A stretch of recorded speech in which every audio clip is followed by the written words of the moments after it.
Folks, welcome into Marketology for Monday, March 26th. We got Matt Holt on board getting the bookmaker's perspective of all things betting, college basketball, NBA action for tonight. And we also got a little look into boxing, heavyweight matchups, seeing what CG Technology has taken money-wise on the fight, and all kinds of college basketball. Tonight's action, tomorrow's action, and Final Four action. Without further ado, let's have Matt welcome in. Follow him on Twitter at Matthew Holt VP. What's up, buddy? Hey, Drew. How's it going? It's going good. How was the weekend for you guys there at CG Technology? Great. I mean, this tournament has been unbelievable. By far, I think if you asked, and I think the consensus would be amongst all sportsbook operators, that this has been the best NCAA tournament for the books in at least 15, 20 years. And is that strictly due to all of the upsets, or does that have to do with handle? What's making it the best in 15-ish years? Well, handle continues to grow all the time. College football and college basketball are suddenly right there in terms of handle. When you talk about college basketball compared to NBA or college football compared to the NFL.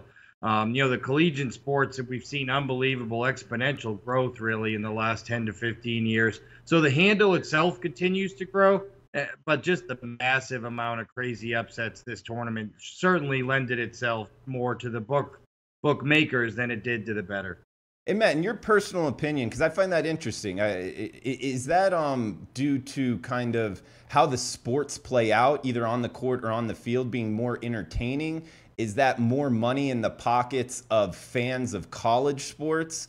Or why is it exactly that college basketball and college football have kind of closed the gap on the NFL and NBA in terms of betting handle? So reason number one is simple. And while we want to go into all these deep dives about what the potential reasons are, the number one reason is really simple. Number of games available to watch now on television. It used to be that you couldn't watch half these teams anymore. Now, on a college football Saturday, you could simultaneously watch 7, 8, 9, 10 games with all the different ESPN, Foxes, CBS Sports channels that are suddenly available. I mean, there's so many games on now. So teams that you didn't used to get to see in the past, suddenly, if you want to, you can watch every one of their games. That certainly lends itself to betting more than it ever did before. Yeah, I mean, especially in football, the production of a Saturday, just all those games, to compare it to a Sunday, it is kind of more entertaining to just sit, if you're not out with friends, to sit on your couch and pretty much you can be watching 3 games at any one time throughout the whole day. It's pretty cool. Yeah, and let's face it, fans of teams, people normally, whether you're a fan or not, you may follow your alum or follow your favorite team, but you don't bet on them if you can't watch the game. So even people that were diehard fans of schools now, if they couldn't watch their teams before, they wouldn't really bet on them. But now with so many games on television, people are certainly more apt to bet a game that they can watch.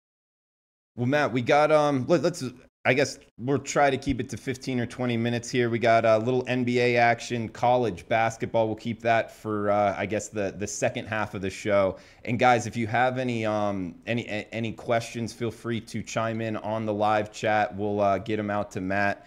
Anything from what he's looking to bet or where the money's coming in, any sharp action, all of that works. We can even go off topic if you want to ask questions about maybe living in Las Vegas or anything like that. I guess let's start off with boxing, Matt. We got a heavyweight title fight, Parker versus Joshua. It's plus 500 or 600-ish for Parker. You guys taking any big action on this fight? So not any big action yet. And it's interesting, and I try to explain this to people, and despite the fact that the time on this one is fairly favorable, some of them are bad. It's 2 o'clock in the afternoon Saturday. We've certainly seen much worse time differentials with international fights. But there's something about the international fights and potentially the time difference being one of the biggest impacts that we just don't tend to see as much handle as we do a fight held domestically in the United States. And Anthony Joshua here is the most famous heavyweight in the world right now. I mean, everyone's trying to clamor for a fight with him and Deontay Wilder. Not sure when and if that's ever going to happen. But in the meantime, we have the undefeated heavyweight champion of the world, Anthony Joshua, who's immensely popular outside the U.S. He's probably, he might be one of the most, if not the most popular boxer in the entire world, especially when it comes to European fighters. His second title defense after dethroning Klitschko here, open minus 1100 down to minus 900. And what's interesting about this, and it sort of reminds me about a lot of the Floyd Mayweather fights, what people don't realize is in 8 of the last 10 Floyd Mayweather fights, we, the bookmakers, actually needed Floyd Mayweather because the odds are so high. People don't want to lay $100 to make $10, and your average bettor isn't coming in betting 10,000 to make 1,000. So they don't want to throw their $100 down to make 10. They'd rather throw $50 to win 300. That's been the case here, as we're seeing a lot of underdog action. And we actually have liability to the underdog right now. The biggest bet we took on the underdog was $1,500 at plus 650. But we haven't taken any big bets on the favorite so far. We took one $10,000 bet to make 1,000. But that's the biggest bet, I think. We haven't seen any of those 100,000 to make 10 or anything like that yet on Joshua. So Matt, when you say 1,500 at plus 650, once you take that bet, what would you move the line to? Maybe say plus 600? Would it move at 50 points? That's what we went. Exactly. We went to 600 after that. Okay, that makes sense. And what about betting handle? And that's why we dropped the line from 1,100 down to 900. So we dropped the favorite. Yeah. Okay, interesting. Thanks for sharing that. And what about how much money is bet on, say, this boxing title fight compared to maybe a pretty big UFC card in Vegas? Is it comparable? Is it more? Is it less on betting handle? No. Like I said, if we don't get one of those what we call bridge jumpers, which is a guy that bets a huge amount of money to win a little, they call them bridge jumpers because if they lose it, they jump off a bridge. But but if we don't get one of those on this fight, A, we'll probably need the dog. I mean, we'll probably need the favorite because our liability will be on the dog. But B, we probably won't even do more than 100 grand on this fight. And the other big difference is in UFC big cards, we tend to monitor the risk and the handle as a card because you can bet on every fight, you can watch every fight. So we kind of do the handle as a card. Our average big UFC pay-per-view in Vegas, we probably do between 750,000 and 2 million, depending on the fighters.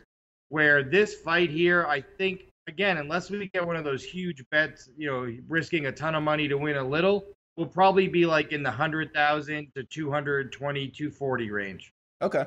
Thanks for sharing that, Matt. And also like a rule of thumb, when we start to get to these plus 500, plus 600-ish, how do you come up with the spread, like minus 700 or minus 800 on the other side? Whereas, most bets in, say, like baseball or football is just minus 110. Obviously, the house is taking more at minus 800 and, like, say, plus 600.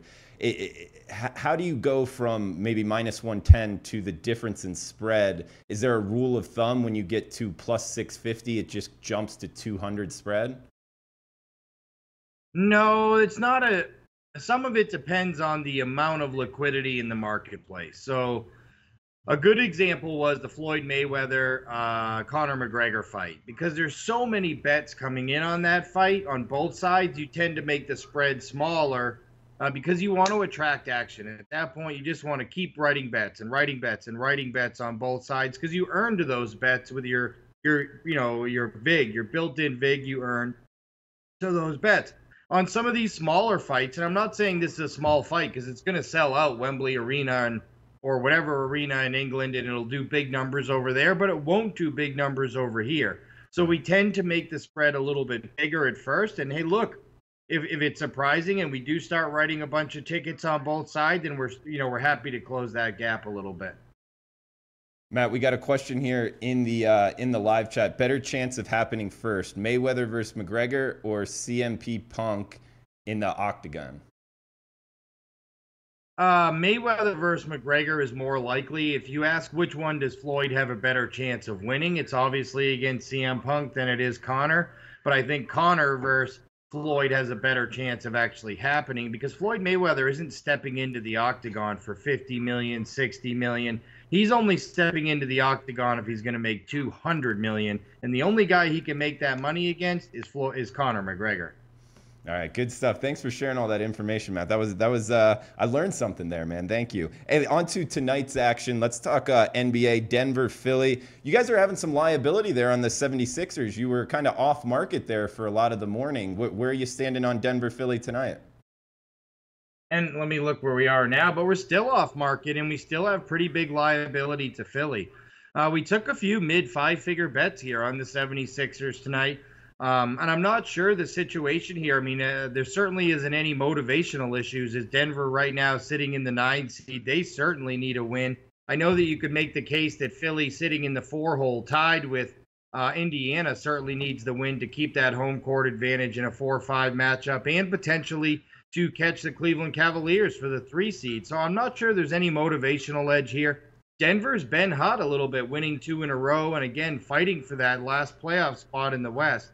But yet, for whatever reason, all the big bets we've taken, in fact, every bet over $1,500 on this game that we've taken tonight has been on the Philadelphia 76ers, including a couple of mid five-figure bets. So for whatever reason, they're all over Philly. Hey, we got Juan in the chat box saying, yes, yes, NBA. All right, ask the question, Juan. I'll throw it out there to Matt. But, hey, Matt, on to college basketball. We got the Insider Tournament, the CBI, game number 1, North Texas versus San Francisco. Looks like San Francisco taking a little bit of money. Also a big move on this total. About 140 up to 142 is what you guys had. At some shops, even more of a move as far as a 4-point move towards the over. We got... What's the deal here? Are Mean Green alumni walking in and just putting big money on North Texas, or what's going on? So this was interesting because the overnight line it was an overnight market move that sort of saw this line go from 3.5 to 5, but we got pounded at 5. We took a $25,000 bet on North Texas at +5, and the same guy bet $10,000 on North Texas money line. And we took another 20K bet on North Texas as well from a pretty sharp bettor. So we were 4.5, 4 for most of the day when the rest of the marketplace was at 5 on this game with San Francisco. I've seen the market sort of adjust and come back to us, and that happens sometimes where the sharps start spreading their money around. They tend to bet it first at the books where they can get the most money down. So here in Vegas, we tend to get hit early, but we're seeing more 4.5s now, so it makes me think that some of those same guys probably hit some of the other shops as well in town on North Texas. San Francisco, normally a team that gets plenty of love here because they play in the West Coast Conference, so people get to see them on TV against Gonzaga and St. Mary's, and they play those late Monday night games against St. Mary's, BYU, Gonzaga all the time on ESPN out here. But the Sharps have really taken a stand on this game, and it's on the underdog, North Texas. And Matt, when you say a sharp bettor came in and bet it one way or the other, how do you recognize, I guess, him being a sharp bettor, him or her being a sharp bettor? And also, how are they putting that bet in? Via the app, or are they walking up to the counter and laying down cash? Yeah, so first of all, any bet you want to bet here over $10,000, you have to open up an account. It's our way of monitoring who's sharp, who's not. Other than specific events like March Madness, Super Bowl, big events like that, we'll take a lot bigger cash bets. But other than that, if you just walk in off the street on a Monday night random North Texas game and you wanted to bet it, if you wanted to bet more than 10,000, we'd have you open up an account. And basically, if you want to get labeled as sharp in the state and by any bookmaker in the world, really, this is how you do it. And it's not all about wins and losses, although your win and losses and your money is indicative. The first step is what happens to the line after you make a bet. So if you bet a team +4 and they end up +2, after so many times of, hey, every time this guy bets, he bets a dog +7, it closes +4.5. He bets a dog +9, they close +6 every time. If you end up on so much on the right side of all those big line moves by a certain threshold, win money, lose money, it doesn't matter. At some point, you're going to get labeled as a sharp. Thanks for explaining that. I never knew exactly how I guess a bookmaker would do that. Matt, on to the NIT Semis. We got WKU, Utah. You guys got them at pick, 139.5 the total. Also, Mississippi State, Penn State, SEC Big Ten matchup in the other semi, 134 the title. You guys are posting -2.5 Penn State's laying. Any action in the NIT Semis? Yeah, we're getting hit big on Western Kentucky, and I've seen a big market shift. This is one where most people thought it was going to be Utah one, then it went to pick, and now it's pretty much Western Kentucky one across the board. We're at Okay. Western Kentucky one now as well. Okay. And this is a team that they've been backing throughout the entire tournament. I know personally I was on them as well, both money line and spread against USC. But we've seen the Sharps backing this Western Kentucky team throughout the entire NIT. No different here. They're all over them against Utah, who is making the trip all the way across the country to play in Madison Square Garden. Looks like Collette's going to play for Utah, but it doesn't seem like the bettors care at this point. I think a lot of people backing this game, and if you look at the power ratings, might think that Western Kentucky is actually the better team in this game regardless, especially the way Utah played down the stretch. And they're betting them like it. On the other side, I actually like Ben Howland in Mississippi State a little bit, but the Sharps tend to lean toward Penn State here, although what do I know? I've been looking to fade Penn State since Mike Watkins got hurt because I thought, man, without Watkins, this Penn State team, while athletic and has good guard play, tends to get really small really fast. But it hasn't made a difference. In fact, maybe having Watkins not in there in the middle has helped them play at a faster pace, and it seems to be working. Here they are in the NIT semis. But I like the way this Mississippi State team put things together down the stretch. But bettors, it's a lot closer than the Western Kentucky line. Like our liability on this game right now is only 18,000. And the other one, it's significantly higher than that. It's over 50,000 on Western Kentucky right now. So certainly much more two-way action in Penn State, Mississippi State, but they are still favoring the Nittany Lions right now. Okay, thanks for that, Matt. And also Final Four betting in college basketball. And guys, any last questions here in the live chat, fire away. And if you're liking the content, please give us the thumbs up. The like button helps us out a lot. Also, remember, follow Matt on Twitter at Matthew Holt VP. If you're in Vegas, check out a CG Technology book. One of the best operators in the world. We got 8-11, 8-12 here, Matt. Loyola, Chicago, Michigan, 129 the total. Looks like you got Big Blue laying 5. You taking any important action on this game? All on the underdog so far. And Loyola has become a public dog all of a sudden at this point. Open 6, down to 5. And look, coming into the tournament, what's interesting is there were only 2 teams we could lose money to in the futures, Arizona and Michigan. And here's Michigan in the Final Four.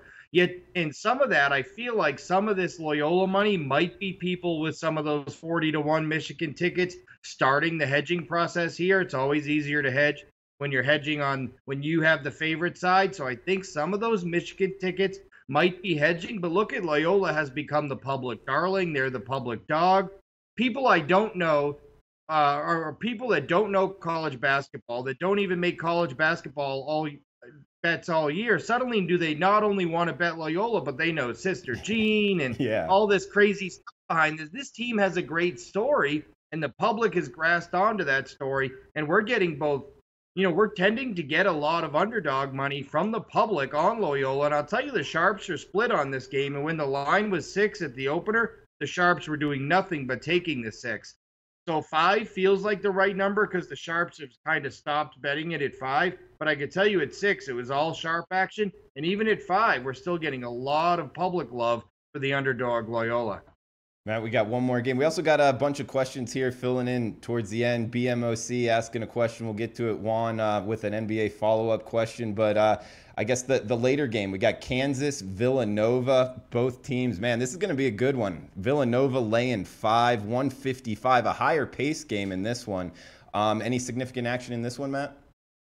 We took 125K bet on Villanova and a $125K bet on Kansas and a $9,000 bet on Kansas money line at plus 195. But that's been about it. Other than that, our biggest bet up to this point was $4,400. So we haven't seen a ton of big bets yet. The bets that have been coming in fairly even. In fact, our liability is basically at this point that 125K bet on Kansas. Other than that, pretty much equal action so far.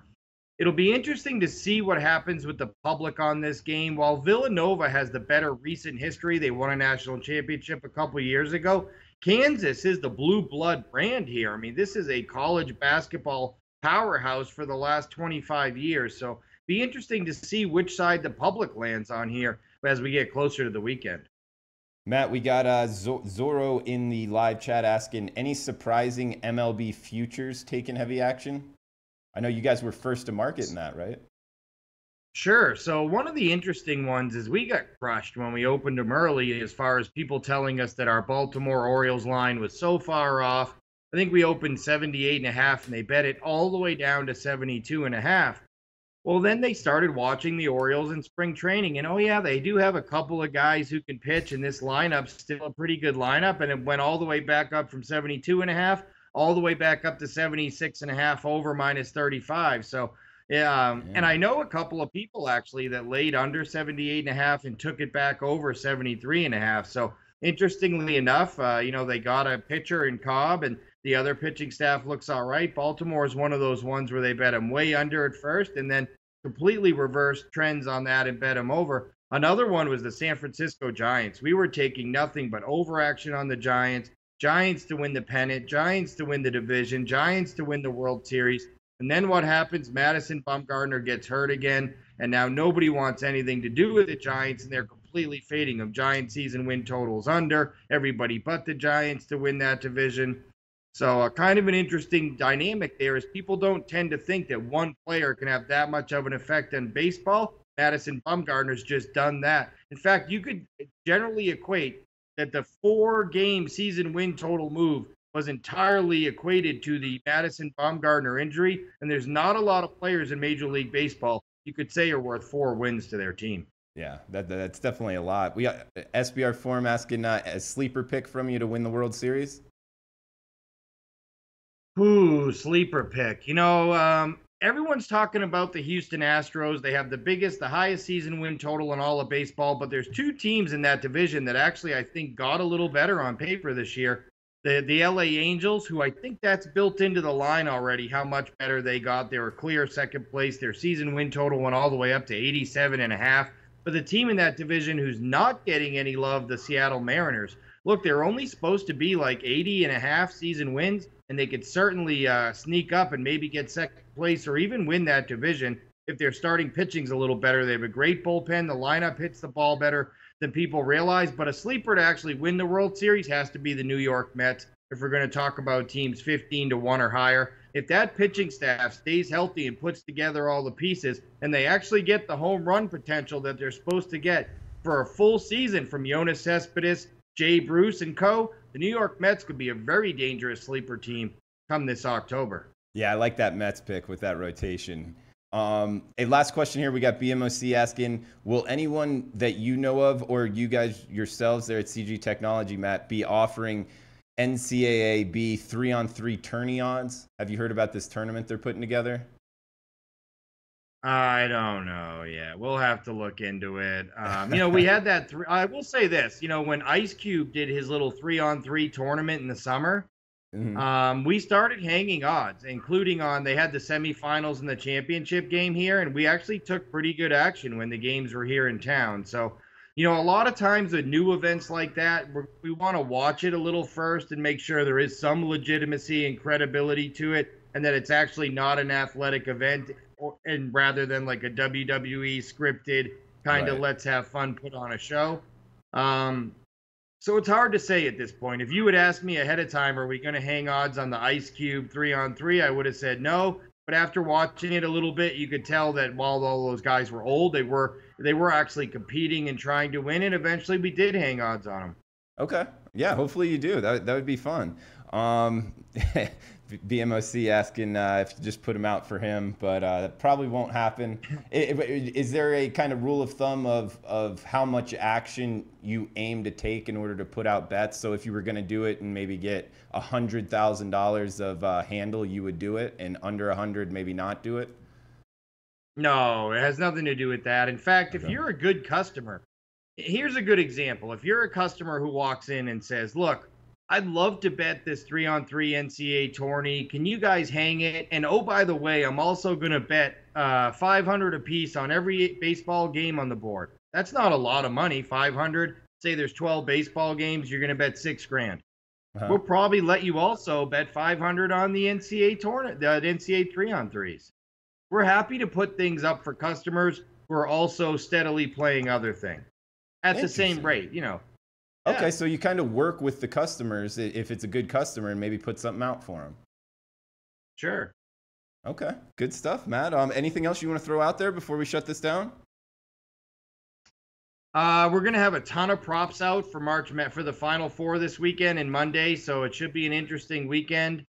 And look, things are really heating up in the NHL playoff races. So with the Vegas Golden Knights out here, I think that this is gonna be.